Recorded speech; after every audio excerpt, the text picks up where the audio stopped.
Recently, I noticed this trend and I have an issue with it, so we're gonna talk about it. I noticed that a lot of people are making their dream rigs, their favorite cameras, very expensive cameras, $4,000 camera, $3,000 lens, like very fast memory cards, cages, all these accessories to build their dream rig.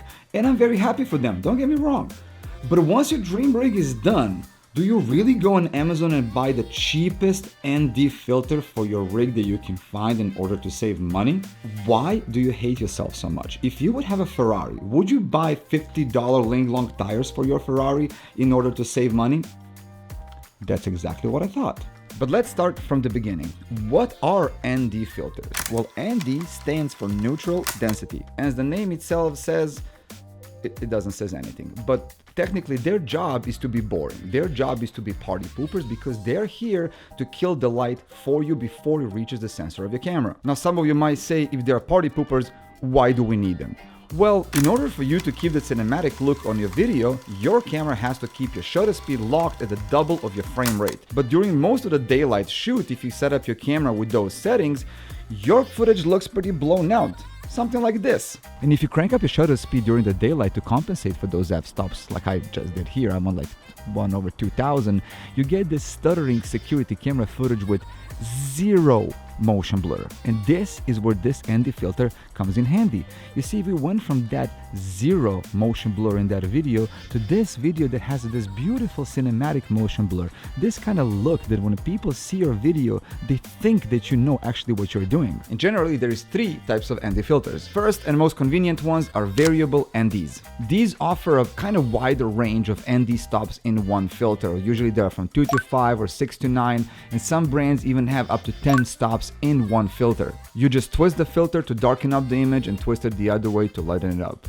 They are super convenient, but they do have a little secret. They are just two polarizing filters stacked on top of each other. They're crossing each other once you turn the filter left or right. These complex glass parts actually have a couple of bad sides. One of them is that usually they have a color shift, either is a magenta or greenish. Another side effect of that is, as I said, there is two polarizing filters inside stacked on top of each other. They're crossing each other once you turn the filter. So what's happening is that once you get to the end of the range of your filter, you're gonna see this ugly dark kind of X pattern happening in the middle of your image.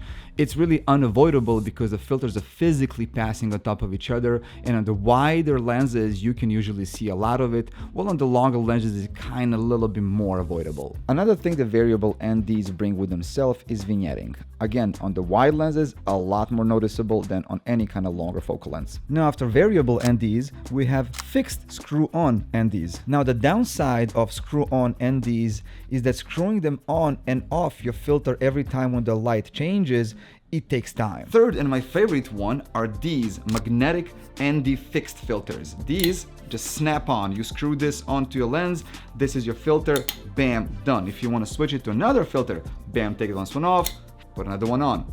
That's it. You get optical perfection of the fixed glass with the beautiful feature that you can swap your filter in seconds. How amazing is that? Now, what separates a good from a bad ND filter? Well, let me show you some examples. Here we have three different ND filters. They're all fixed filters. I shot all of these clips on exactly same settings with the same white balance, and you can see that Freewell and the B+W are completely, almost 100% matching with the color and the tint, while Tiffin is showing completely different picture and it's heavily shifting into green tint. So why does one filter cost $30, another $150? It just comes down to the manufacturing. Basically, cheap ND filters use mass-tinted resin. It's basically plastic mixed with dark dye. It's soft, it scratches, and it rarely blocks the color spectrum evenly, which is why you get those nasty green and magenta tints in your footage. On the other hand, professional filters like B+W or Freewell start with a high-end optic glass like German Scotch glass.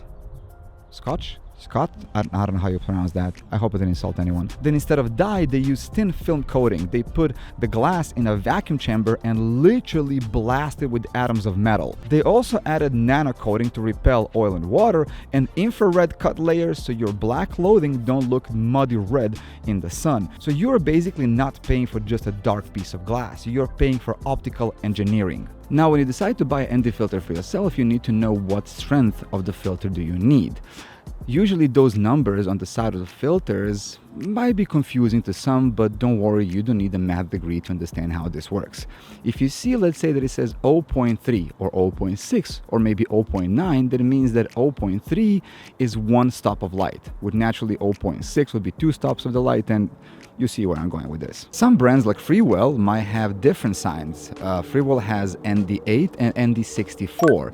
ND8 is 3 stops, ND64 is 6 stops. I know it's kind of confusing, but that's how it works. When it comes to variable ND filters, they are way more simpler. They have numbers from, let's say, 1 to 10, with each number presenting how many stops you got. These all mean the exactly same thing. They're just different ways of saying of how dark their glass is. Now, I know that some of you might be thinking like, Luka, I know that I like variable ND filters and I like the convenience and how easy it is to use them throughout the day. Are they all trash? Well, honestly, no. There are some companies that make really, really good variable ND filters. If you want to shoot with the variable NDs that don't have X of death or don't have a Shrek green tint, you'll have to pay for the engineering because they are not cheap. The first one that I have to mention is Polar Pro's Peter McKinnon 2nd edition ND filter. It's a great filter. It's an expensive filter, but it's a great filter. It also has a hard stops and it won't give you X of death, and it gives no green tint. Another one that I noticed that actually gives a great results is Prism Lens FX variable ND with hard stops. They just recently presented one. I haven't had a chance to try it yet, but from all the tests and everything that I saw from my friends, seems great. Third one that I want to mention, and definitely this is for the people that like to peek into colors and pixel peeping and all that stuff.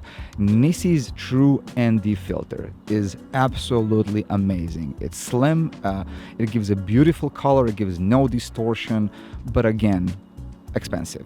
It looks like Nissin spent a lot of money to present this lens with zero green tint, and right now it's arguably the most cleanest variable ND filter on the market, with a bit steeper price, of course. So videographers use the ND filters to darken up the image to keep up the proper settings so their footage can look normal. Photographers, on the other hand, mostly use the ND filters to shoot any kind of longer exposure. It can be time-lapse or just a handheld exposure, or you're taking a photo of the city of all the people, you want to make them look like ghosts.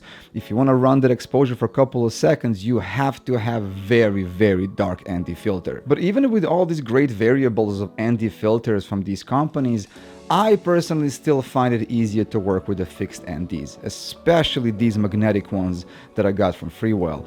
They just make life so much easier. In seconds, I can switch from 3 to 6 to 9 stops, and I can darken up as much as footage as I want. These guys come in a set. It's a kit of 5 filters. It comes with a UV filter, polarizing filter, and 3 ND filters, including the front cap and the magnetic thread for your lens. So here is my final piece of advice if you want to get yourself an ND filter. Don't spare money on a good ND filter. You will thank yourself, because right now you might save $100 for this filter, but you will pay it later in the edit when you have to correct all those colors that you really didn't want. So my advice is spend some money, buy yourself a proper ND filter. Any of these that I mentioned today are really good filters, and trust me, you will be thankful because you're not gonna have to spend time in editing. Your time is worth more than $100, so stop buying Ling Long tires for your Ferrari, get yourself a good filter and go shoot something beautiful. Thank you so much guys for watching, and I'll see you in the next video. Ciao, ciao.